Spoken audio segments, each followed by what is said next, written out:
after the journey that we have taken together. Emergency podcast time. It happened. A massacre was promised. A massacre was delivered. Uncle Howdy is back, and he's brought the Wyatt SICKS with him. Let's think about and talk about our feelings after everything that we saw at the very end, those last 5 minutes of Monday Night Raw last night. First of all, the journey that we've been on together has been a lot of fun. Going through all these QR codes on the way, the Nightbird QR codes that have gotten us to where we got last night with one of the most memorable debuts in the history of WWE. Was so cool. Shout out to Wyatt Twitter, who has brought me in at a time that I really needed it. Because when I started popping up on these Uncle Howdy QR codes, it was scary. And it's scary to be there alone, so I appreciate that you guys were there with us the whole way. So let's talk about what we saw. First of all, what were we promised? We were promised that it was going down. If you were following that countdown clock that popped up, I don't remember if it was a week ago or whenever, that basically confirmed what we already knew, that 6/17 was when this group, this entity, this Uncle Howdy would show up. And it happened to be at Monday Night Raw in Corpus Christi, Texas. So the countdown clock ended at the beginning of Raw. And instead of a clock being there, it just said, "We're here. We are here." What does this mean? Well, we go through the entire episode of Monday Night Raw. It was very, very eventful. You had Money in the Bank qualifying matches. You had Seth Rollins returning. You had Drew McIntyre quitting. You had Alpha Academy leaving. Chad Gable finally. And then boom, Jey Uso wins his triple threat match to become a contender in the Money in the Bank ladder match. And then the lights start going out. And the lights go out in a very familiar way. The same way the lights always went out when The Fiend came out. Section by section with that boom, boom, boom, boom, boom, boom. Like somebody was physically controlling each section and pulling out the plugs of each section. And then that music starts again. Boom, boom, boom, boom. It's that piano key that would be the beginning of the latest incarnation of Bray Wyatt. Every time Bray came out and that song would start that way. And everybody knew exactly what it was. The fireflies started showing up everywhere. And the camera went to the entryway where we saw the door. This was the door that we saw for the first time at Extreme Rules when, after all the White Rabbit QR codes had ended, Bray Wyatt finally made his return to the WWE. Except this time, when the door opened, there was a sound as if the door had been broken open. There was a cracking sound when the door opened. It wasn't just an open. There was a sound that went with it, and the blue light shined through the door. Now, the blue light to me that shines through that door is even more special than it was when it first started. That blue light, of course, the blue light that Bray Wyatt walked through when he returned to the WWE. But many took that blue light as a symbol for Brody Lee, the one-time Luke Harper, who had used a very similar light in his AEW vignettes. And so I couldn't help, looking at that light shine through the door, think of both Brody and Bray, two people that we lost far too soon on this creative road that we've been on telling this Wyatt story. But then the blue light went off. It went dark. And it wasn't with a sound. It wasn't with anything. It just, no fade out, just off. And the camera stayed dark. You were kind of trying to make out shapes and what was going on. It felt like smoke started billowing towards us. And then after several moments in the dark, you saw this figure crawling, almost like the creature that comes out of the well in that movie, The Ring, crawling towards the camera. And as the camera backs up, you see the light source that is shining light on both this figure and the smoke that is billowing through is that lantern. That lantern that we saw Bray had. That lantern that Bray first brought when the Wyatt family first came to the WWE. And this figure slowly looks up, and we realize that this figure that we're seeing is that of a female. And as she stands up in front of the lantern, she's got like a tattered, almost baby doll type dress on with her hair dangling in front of her and this mask on her face that's this like a distressed, scary looking doll mask. And I don't think you have to be a genius to figure out, number one, the person portraying this character looks to be Nikki Cross. And number two, this character appears to be a very warped version of Abby the Witch, the puppet based on Sister Abigail from the Firefly Funhouse. And this Abby character points to her right.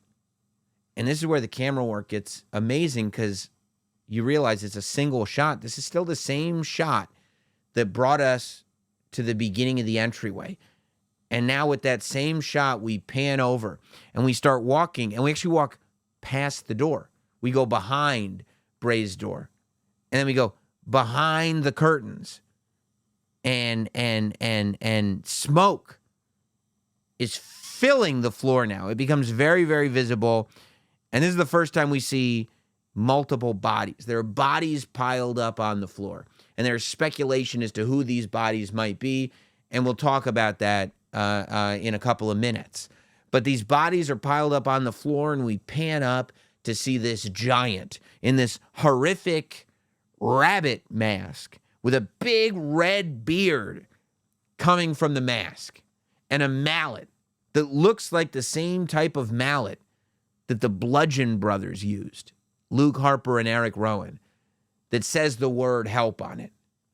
And it doesn't take a genius to figure out that this is most likely Eric Rowan.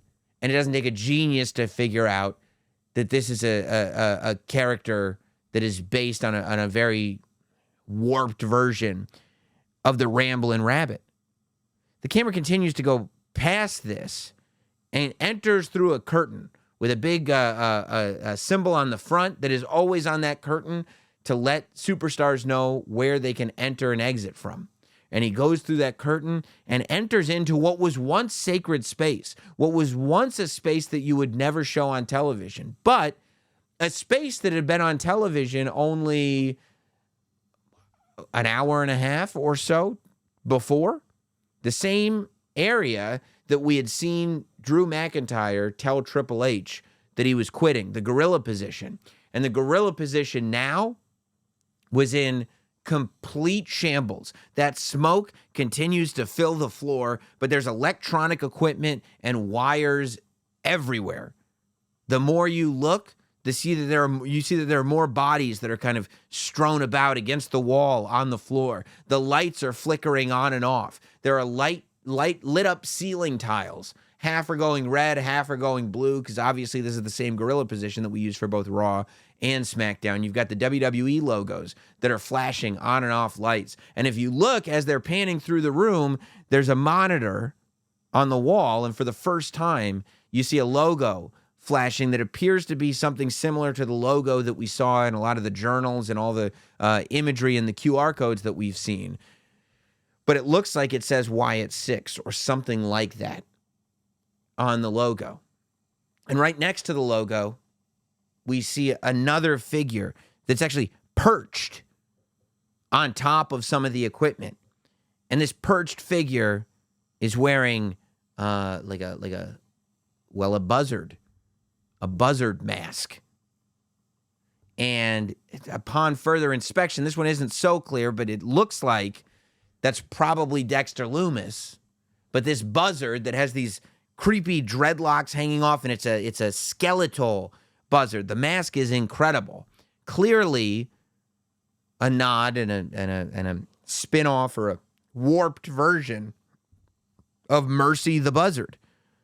A shirtless, bald, bearded man is also on the floor, which has, again, more speculation running wild as to who that person could be. But let's be honest, the bald, bearded look is very in style right now. So that could be any number of extremely handsome people. As we walk through, the camera, still in that one steady shot, goes through gorilla position now and into the hallway, where as soon as we enter the hallway, we can see that this hallway that leads to gorilla position backstage is lit in blue. The smoke is still billowing, and there is another figure right there that is wearing like a gas mask shaped like a pig. And it doesn't take a rocket scientist to figure out that that is probably Joe Gacy. And this is a character that is a very, very warped version of the Huskus the Pig puppet, again, from the Firefly Funhouse. And as we go in, we see there are more bodies on the floor, and then pan up to see one body that is unmistakable, and that is of Chad Gable, who we had seen earlier in the night breaking up with the Alpha Academy, now with a giant wound on his face and completely unconscious. This is the part where we should make reference that if you look at the promo, the locker room shot of Chad Gable and the Alpha Academy separating, in Chad Gable's locker, in the small section above his head, you can see kind of crumpled up, and I only noticed it because somebody tweeted it out, a Ramblin' Rabbit puppet is right there. Clearly, I think, a little a wink to what's to come later in the evening. As we get off of this unconscious, wounded, possibly murdered, some people think, according to his Wikipedia page, Chad Gable, we see it. The shape. The shape of Uncle Howdy down the hall. But this Uncle Howdy is moving in an almost melodic way, in an almost peaceful way, like he's composing. Almost. This is a slightly different look to Uncle Howdy. This Uncle Howdy has a far more detailed and smaller gray mask on his face that still is clearly Uncle Howdy, but looks almost more in terms of shape like that mask that The Undertaker wore when he broke his orbital bone, and not that kind of bigger mask that covered the entire forehead of Uncle Howdy that we saw in the original incarnation. He's also wearing a coat that has tassels kind of running from it. He's got long gray dreadlocks, a shorter kind of top hat type thing. And most importantly, he's got a single glove on that looks exactly like the heel hurt gloves that the Fiend wore. Except it's just one glove, and instead of heel or hurt, it says Bray across the fingers. Uncle Howdy kind of swerves back and forth on his way, walking through the hall, and as he walks through the hall, this Huskus character follows him. And then he walks through gorilla position, and as he walks through gorilla position, this vulture, this Mercy, this buzzard character follows him. And as he walks through the curtain, this Ramblin' Rabbit character follows him. And he makes his way all the way to the front again, where we started. All a single camera shot. And he bends down to pick up the lantern, and when he picks up that lantern, the Abby character stands up with the lantern.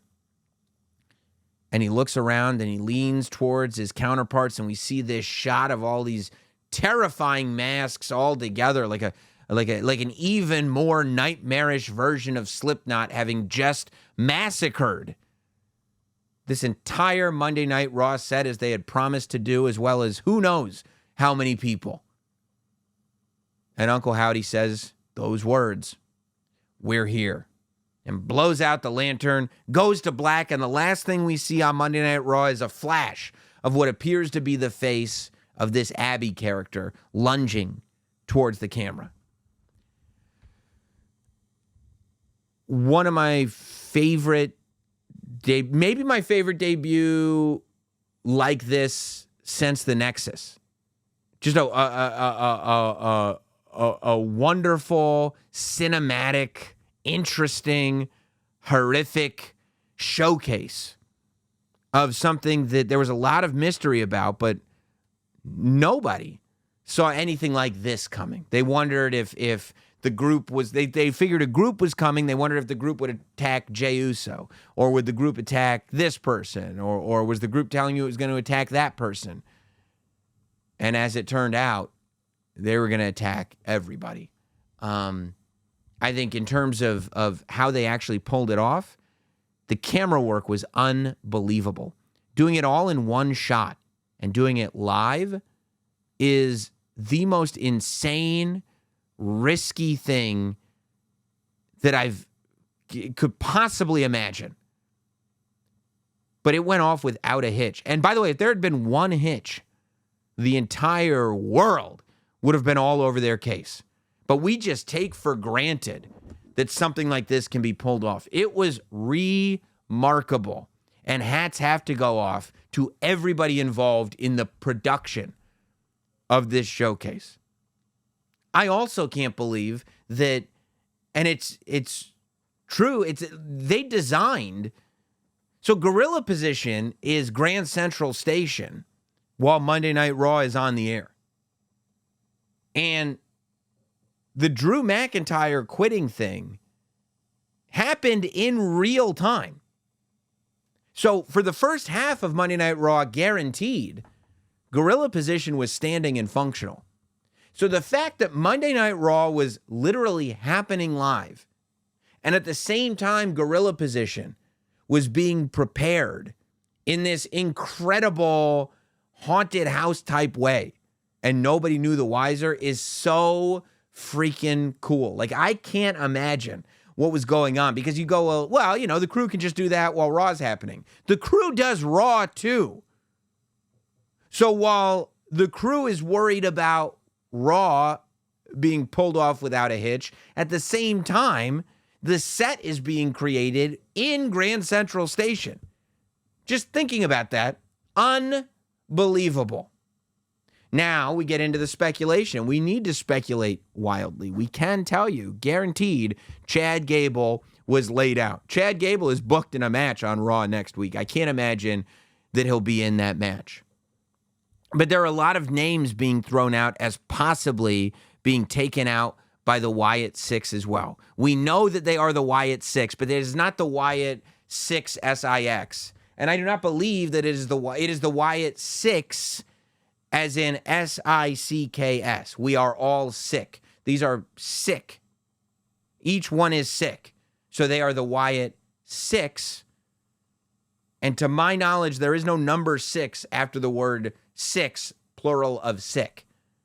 So right now, at least, I didn't see any hints that another member was coming.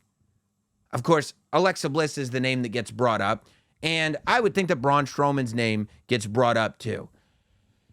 I think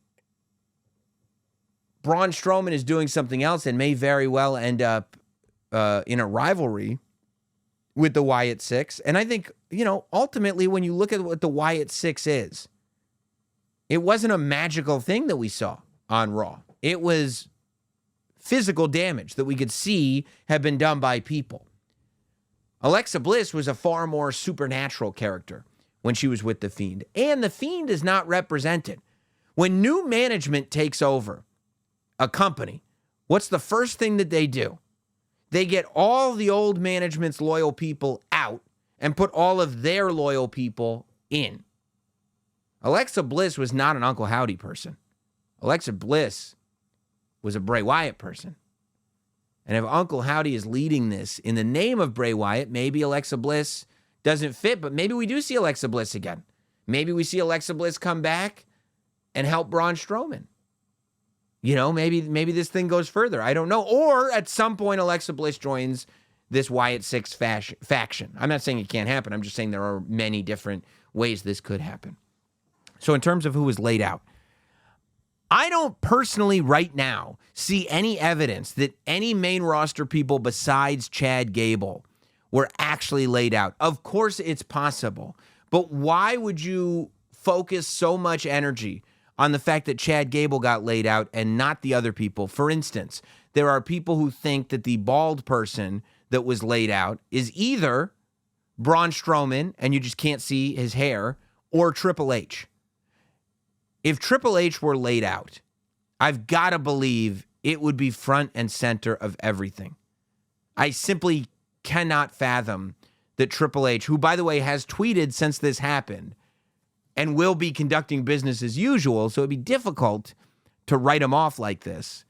I can't imagine that they would do that to Triple H, leave him shirtless, and just let it be set decoration. If you see it, you see it. If you don't, you don't. It's possible. I'm not saying it didn't happen, but it feels far-fetched. Carmelo Hayes is another person whose name was brought up. In one shot, somebody looks like Carmelo Hayes. I would ask you, what would Carmelo Hayes be doing on Monday Night Raw? And if he was laid out, why would he be covered in smoke? Gunther is one of the names brought up. A lot of people think they saw Gunther in that pile of bodies. I would ask the question again, why, especially as he's on a road to getting a championship match with theoretically Damian Priest, but it could be Seth Rollins at SummerSlam. With everything they've done to make Gunther into this unstoppable beast, why would they just lay him out and not even make a big fanfare of it? Now, I'm not saying it didn't happen, and maybe there is a reason, right? I'm legitimately asking the question, why would they do that? They could say, well, because we wanted to reveal it later. We wanted Chad to be the reveal for tonight, and Gunther will be the reveal later. That's fine. It would take a lot of explanation. So we can speculate all we want about if some people say Dominic Mysterio's there. If it's Carmelo and Gunther and Braun and Triple H and all these people that were laid out, but only Chad Gable was put in focus because Chad Gable had the camera stop on him and really look at it. I just don't see a scenario where they're not giving credence to the fact that other people are laid out too. So I don't necessarily buy into that fact yet. I think there are three types of people that are watching this. Some people, it's just not their cup of tea, and that's fine. Other people are being very negative, or I guess four. If it's not your cup of tea, that's totally fine. I don't have any problem with that. There are people that are just being negative about it because, and those people are easily spottable. If you're just being negative for the sake of being negative, that puts you in the column of hater. And I am quick to call out a hater, and I have no time or patience for haters. So there's not even a discussion to be had. There are other people who want to hedge their bets that go, well, that was good, but where does it go? What happens when they get in the ring? What's going to happen a month from now, 6 months from now? What happens when they're in with Cody? What happens when, dude, if you're giving credit to the fact that this debut was that much better than you could have ever expected it to be, then I'm going to tell you what I told you with The Rock, what I've been telling you all along. Let him cook. Did you enjoy what you saw? If you didn't enjoy what you saw, it's a different conversation. But if you did enjoy what you saw, then live in that enjoyment and let them cook. Because the Triple H era has given us no reason yet to question the cooks in a serious way. Things have paid off. Let's let it cook.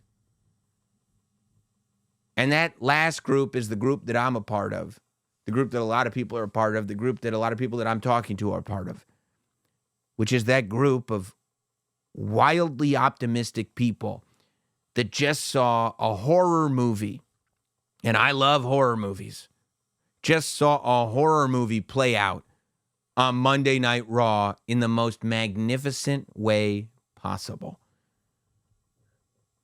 It was so freaking cool. I can't wait to see where all this goes. There are a lot of stories going on Monday Night Raw right now. A lot of stories. I don't think this will interfere with every story. I think this will be its own story. I think the Drew Punk story is massive. I think Damian Priest as world champion is big. I think clearly this is going to interfere with the Alpha Academy story. But who knows where that goes. And the Liv Dominic story is massive, which again, it's like, would we invest this much in Liv and Dominic if Dominic just gets laid out by Uncle Howdy. Maybe if that's where we're going with Uncle Howdy, maybe. But I think it's more likely that Gable is the beginning of this, and I think it has to do with Gable having the Ramblin' Rabbit puppet in his locker room and repeating the words, we're a family, we're a family, we're a family. Family has been said over and over again by Chad Gable. If this is a unit built on family, then maybe that has some significance. And if it does, I can't wait to see what it is. I absolutely loved it. Leave comments and questions below. I feel like I should be talking about this for hours and hours and hours and hours, and maybe I will. If there's more to talk about, we'll talk more. But until then, thank you, everybody. He's here. And, well, we're gone. It didn't turn off.